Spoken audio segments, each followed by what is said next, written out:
పట్టణంలో మేము సంకష్టహర గణపతి వల్లి దేవసేన సమేత శ్రీ సుబ్రహ్మణ్యేశ్వర స్వామి వారి ప్రతిష్టాపన కార్యక్రమము, అలాగే ఓంకారేశ్వరం నుంచి తెచ్చినటువంటి లింగము, మహానంది నుంచి తెచ్చినటువంటి నందీశ్వరుని, సంకష్టహర గణపతిని మేము మహాబలిపురం నుంచి కృష్ణశిలతో తయారు చేసినటువంటి సంకష్టహర గణపతిని, పలు రకాలైనటువంటి నాగద దేవతలను, ధ్వజస్తంభము, అలాగే సాయినాథ విగ్రహము, అలాగే అన్నపూర్ణాదేవి విగ్రహాన్ని మా దేవాలయంలో ప్రతిష్ఠితం చేసుకున్నాము.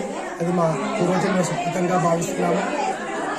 నాతో పాటు మా సోదరుడు సర్వేశ్వర్, అలాగే వినయ్ కుమార్, మణిప్రశాంత్, మనీష్, మల్లికార్జున్, అలాగే నాతో మా స్నేహితుడు బాల్యమిత్రుడు గుణమి రమేష్ గారు, ఇతరితర బంధుమిత్రులందరి సహాయ సహకారాలతో ఈ యొక్క ప్రతిష్టాపన కార్యక్రమాన్ని మేము నిర్వహిస్తున్నాము. ఇది మా పూర్వజన్మ సుకృతంగా భావిస్తున్నాము. మొట్టమొదటిగా ఈ దేవాలయము ఆంజనేయ స్వామి మాత్రమే ఉండేది. ఇది గోసాయి మఠంగా పిలువబడేది. తర్వాత సాయిబాబా దేవాలయం మఠం కాబట్టి ఒక బాబా పెట్టాలి అని అనుకున్నాము.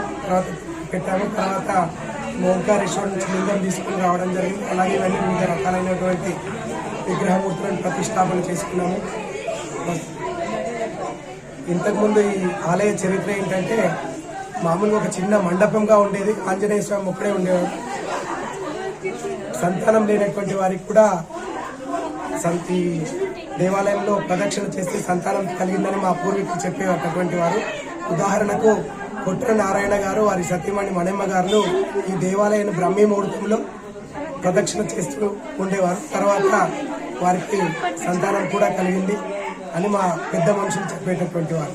ఇది ఆలయ చరిత్ర.